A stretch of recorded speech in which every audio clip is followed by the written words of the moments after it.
Bonjour.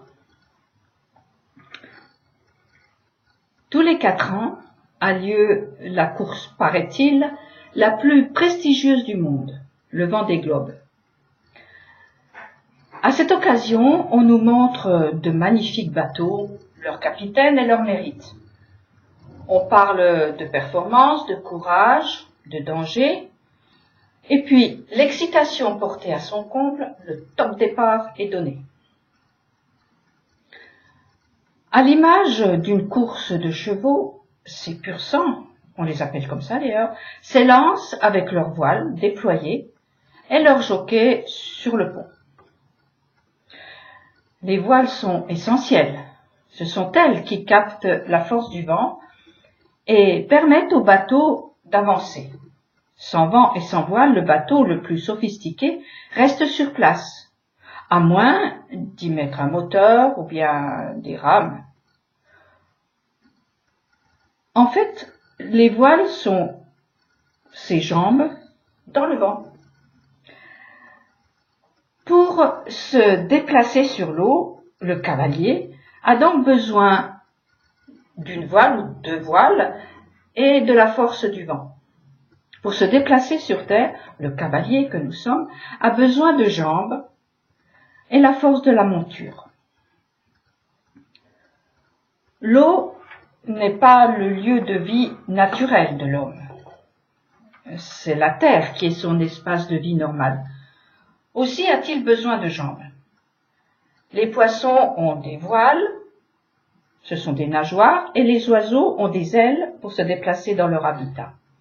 L'homme peut aller sur l'eau, dans l'eau ou dans l'air, mais alors il a besoin de concevoir des coques de protection et d'y ajouter des nageoires ou bien des ailes, ce qui donnera des bateaux et des avions.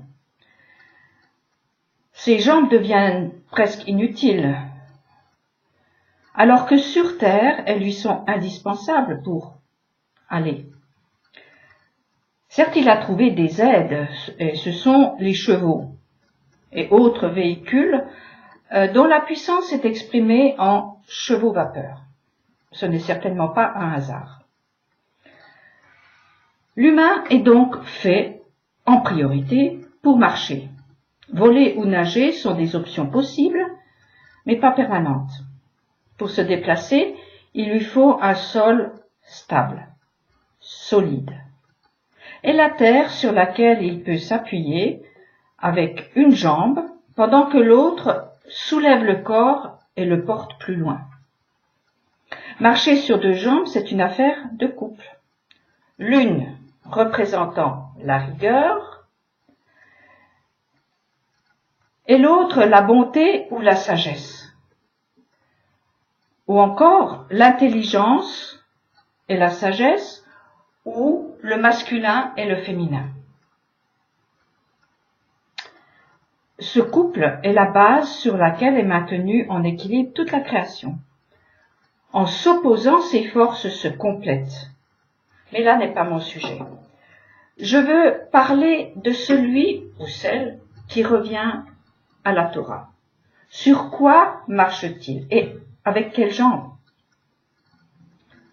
Au fait, on revient à la Torah avec des jambes, des ailes, des nageoires, des rames ou un moteur.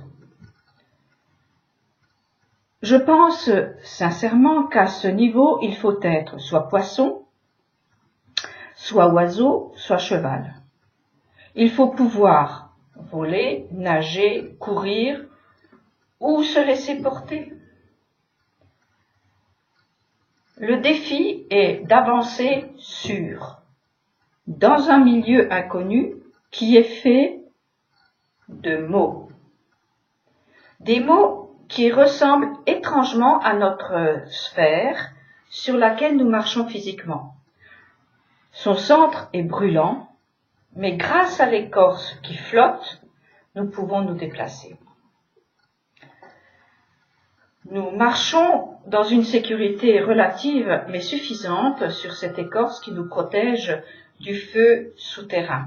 comme la coque du bateau protège de l'eau, ou bien la carlingue de l'avion protège de l'air. Je comparerai donc les mots de la Torah à notre terre. Je les vois comme des boules de feu enfermées dans une écorce.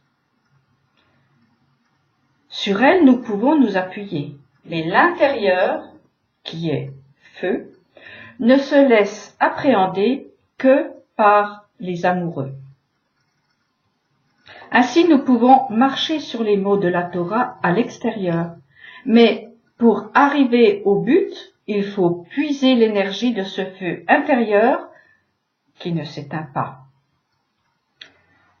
Certes, ces mots sont des rocs qui ne bougent pas, sur lesquels nous pouvons nous appuyer sans chanceler, puisque ce sont les paroles, les promesses, les ordres prononcés par le Créateur et Maître de l'univers. Mais nous ne voyons en premier que l'écorce. La vie est à l'intérieur. Là est le foyer. Le but de la course de nos vies étant de retrouver le commencement, ou bien ce que l'on appelle le point zéro, pour pouvoir repartir dans la bonne direction, celle qui n'envoie pas dans un précipice. Il faut donc entrer dans le mot qui devient alors, pour le skipper, le pilote ou le jockey, une sorte de bateau ou d'avion ou de cheval. C'est selon les événements qui arrivent, et alors l'humain passera sans trépasser. Revenir à la Torah, qu'elle soit orale ou écrite, c'est d'abord revenir sur terre et marcher sur deux jambes qui sont, entre autres, loi, grâce, masculin, féminin, Israël, nation, maître, élève. De temps en temps, il sera exceptionnellement nécessaire de voler ou de nager, mais nous sommes avant tout des terriens. La terre est notre royaume. Creuser les mots jusqu'au noyau pour en tirer l'essence est notre travail de cultivateur, donc notre salut. On dit, les paroles s'envolent, seuls les écrits restent. C'est peut-être vrai pour les mots humains, mais les dits de l'Éternel sont des rocs, des citadelles, des diamants indestructibles qui ne changent pas d'un iota, tellement stables qu'elles peuvent attendre des millénaires avant qu'un homme soit capable de s'y déplacer et d'entrer dans cette maison au cœur brûlant qui nourrit son invité de mets délicats. Les fils d'Abraham ont dû apprendre à entrer dans cette fournaise pour en sortir vivants. Épurés comme l'argent, ils marchent dans les mots encore de nos jours. Brisant les écorces, ils permettent aux mots de diffuser les lumières du commencement. Une alliance faite entre Hachem et un seul homme, souvent dans le silence du désert, peut rester fichée dans l'histoire sans bouger jusqu'à ce que quelqu'un se penche sur elle et la fasse revivre. Marcher sur deux jambes, c'est assurer notre stabilité. Elles sont aidées par l'oreille interne qui certainement entend la stabilité de la parole divine. Est-ce un hasard si une partie de notre oreille s'appelle l'enclume? Il me semble que cette enclume est comme le rocher à qui Moïse devait parler pour que l'eau en jaillisse. Le frapper, pour le briser, c'est briser les jambes. Il faut lui parler pour qu'il libère son eau. Je crois que nous pouvons entendre cela pour nous aujourd'hui, qui cherchons l'eau de la Torah. Revenir à cette Torah maison pour les étrangers que nous sommes, est une véritable révolution. Et peu osent s'aventurer dans cette arche à l'envers de tout ce que nous croyons. Ça aussi, c'est une course autour d'un monde difficile à aborder. Mais avec des jambes solides, bien entraînées, sans béquilles, chacun peut espérer la victoire sur lui-même et sur les éléments. Je termine par une parole du Zohar qui veut dire, le Zohar, la traduction, c'est le livre des splendeurs. La Torah a un vêtement, un corps et une âme. Les idiots regardent le vêtement, mais nous, plus savants, en contemplons l'âme.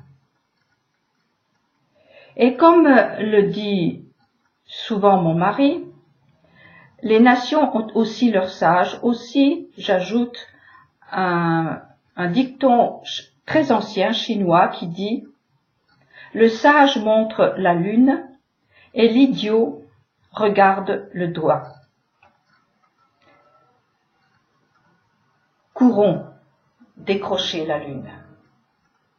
Bonne semaine à tous.